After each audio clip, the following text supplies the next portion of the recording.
Hey everybody, it's Jack and welcome back to another video. Today's video I'll be sitting down and interviewing a senior director at a junior copper miner here in Canada, Big Red Mining. Before we dive into the interview, I quickly want to state that this is a very junior company. This is a really small market cap company. Their market cap is just north of $5 million.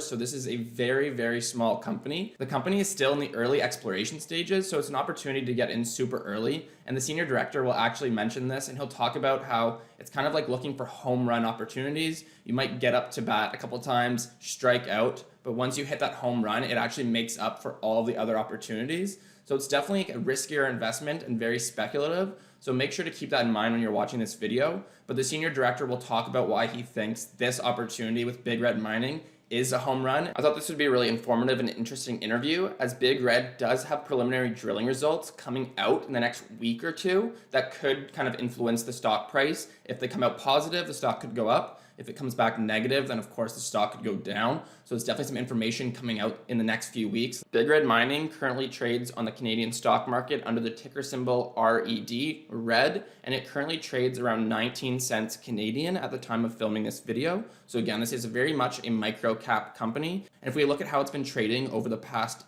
few months, we can see that it dipped down from around 20 cents down to even 10 cents, so a 50% drop. And then it swung up to back around 19 cents, so almost a 100% gain over the past month or so. So again, these are very volatile in nature, and they usually swing as news comes out about the company and drilling results come in, as well as exploration. So that's definitely something to keep in mind. Alrighty, perfect. Welcome, ladies and gentlemen. Thanks for tuning in. Today I am pleased and excited to be sitting down and chatting with a member of the leadership team and a director at Big Red Mining, Mr. Rodney Stevens. So welcome, Rodney.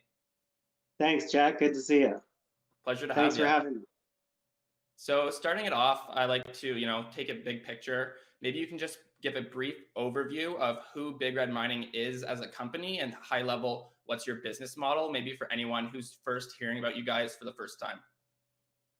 Okay, so Big Red is a copper exploration company. It's pre-discovery. It came into existence last year, headed up by Jag Sandhu, who's the president and CEO. And Jag has his background mainly in building companies from scratch and promoting them post-financing. And what he's done was he's assembled a team together and also acquired this property on very favorable option payment terms. It's almost free for 100% ownership in it. The vendor, who's Jim Atkinson, is also our PGO. And he's got a track record of success for finding copper deposits and other metal deposits, and he's worked with major mining companies as well. So he's looking at this prospect and thinking that this could be a next one of his discoveries, fairly significant copper discovery. So the model for the company is to drill off the full, first of all, make a copper discovery. There's some historic holes which already demonstrate there's copper mineralization there. We just have to expand it to make it attractive for a major to acquire. But the ultimate objective is to drill off the full potential of the property and then potentially sell it to a major, even potentially before an initial resource estimate. Now, failing that, we could always go into production and scale up production on our own as well. Awesome. Sweet. That was a great overview. So now I want to hone in on, you kind of mentioned it, you guys have a staple project that's currently undergoing. It's the Dobie Lake project. Can you maybe just touch on what stage the project's at and things like that? What excites you about it? Yeah, so it's got a lot of structures. What it is a shear zone hosted copper deposit. And with shear zones, they're unlike vein systems, which can be narrow. Shear zones are larger and they can pinch and swell for 30 meters in width down to 1 meter in width. But they also continue at depth for kilometers is the nature of them. And so with a shear zone hosted system, you could actually get large tonnage, more tonnage than if it were a vein deposit. And what's attractive to this, when it's been historically drilled already, and historic holes have averaged 0.5% copper, but we've traced structures which have been indicated from outcrop, you know, in addition to the holes that have already been drilled, we've identified over 9 kilometers on surface of these shear zone. And we recently expanded the property boundary as well, so there could be well over 10 kilometers. We just have to do the groundwork and the surface sampling to identify more structures. You know, nine kilometers could give you a couple billion pounds of copper, and you can sell it for 10 cents a pound. But we might have 20 billion pounds of copper now with the new land package new concessions that are adjacent to the ones we originally had are. So we're looking, the bigger the better, especially for a junior company in the mining space. Yeah, it seems like it's a really promising project. So now let's take a step back and kind of look at the copper industry as a whole, because you guys are in the copper mining kind of space. Why did you guys choose to go into copper mining, and what excites you about the copper market in general? Well, we like copper, of course. It's actually a battery metal. It kind of is underrated, but there would be no other battery metals without copper, because copper's in every automobile. Yep. And its increasing intensity of use means more and more demand for copper. And if you look at the forecast for all the motor companies that are going to move to electric vehicles, if you take their forecasts, you know, there's not enough copper to supply them. Like in a regular supply demand, if you take out the EV electric vehicle demand, we're already entering into a supply deficit, and that supply deficit's only going to be exacerbated by the EV movement.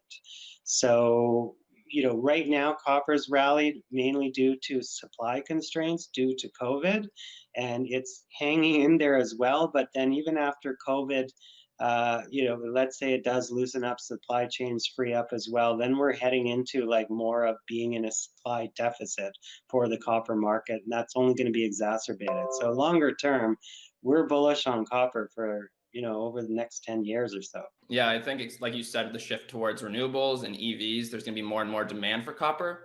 Plus, with the fact that we're kind of going into that deficit, like you mentioned, is promising for any copper miner out there for sure. So now kind of shifting to the management team and the leadership team, which includes yourself, which I find are truly make or break for any small company.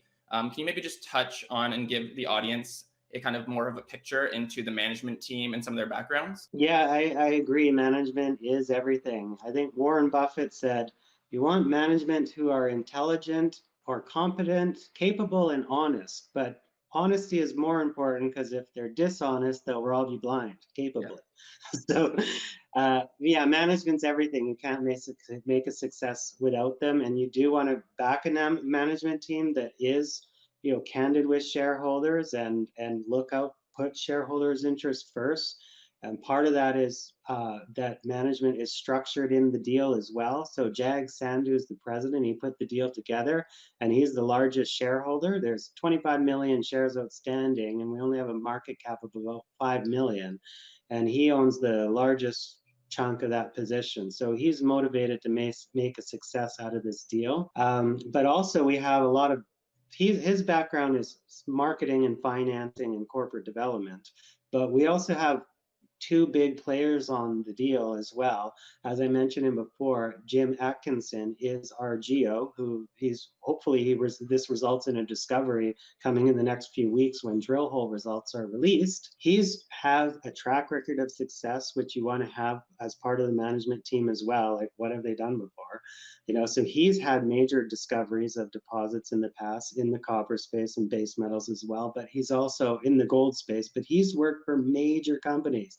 You know, he's worked for Newmont Corporation. He's worked for BHP Group, Agnico Eagle Mine, America's Gold and Silver Corp. So, you know, he's worked with big companies with a track record of success. Yeah, I think you touched on some really key points. The track record is there, as well as you want someone leading and in charge who's got, you know, some skin in the game, as I always say on the channel, with having a large portion of the shares and being heavily invested so that they want to see it through as well. So we'll segue into the financials a bit. You mentioned that it's still very early stages, you know, almost pre-exploration. And looking at the latest financial reports, I noticed that you guys are pre-revenue and pre-profit generation. So can you maybe touch on any timelines or kind of projections that you're allowed to make looking into the future, and when you kind of hope to become profitable? Well, if our ultimate objective comes true, we'll never make any money or cash flow or revenue. And that's because in an ideal world, you drill off a large deposit and you're acquired by a major before you even have a resource estimate. That's how shareholders make the most amount of money in the least amount of time. But you don't have to do that. And what's good about this project too is you don't need to have a big 200 million or $1 billion project because it's a shear zone hosted system. You could start small and build it up as well. So, we could probably drill off the full potential of this within 2 to 3 years and then start moving to production on a small scale, maybe 3 or 4 years from now.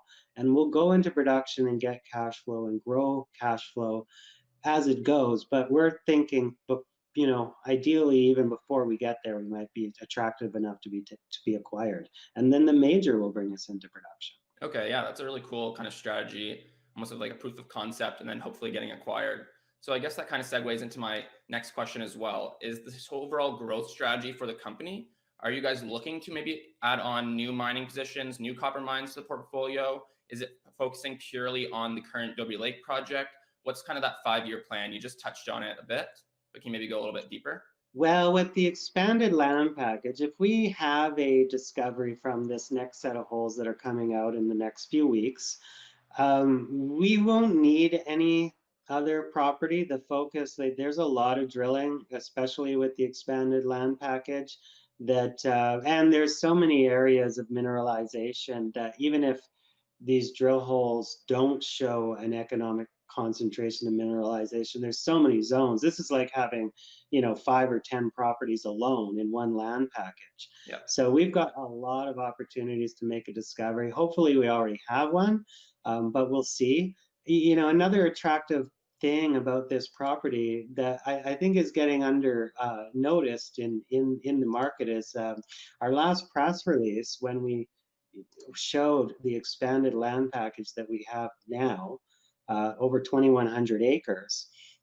We acquired a concession to the west, the Graba claims, which we call the cobalt claims. But what's key about that is they're adjacent to claims owned by Cobalt Metals, KOBOLD Metals. And the concession is actually owned, what their purpose is to find battery metals. And the major shareholders that are Jeff Bezos, Bill Gates, and then the Andreessen Horowitz Fund. So we have major players right in our backyard from these. So if they like it, and they go for big deals, nothing small. Yeah, that's a really good thing to point out. I think that shows a lot of promise in the area and the land around it. So I think that's really awesome. So I guess that's kind of my final kind of main specific question. I do want to open up the floor if you have any final thoughts or anything that you felt you want to share with the audience who's watching this.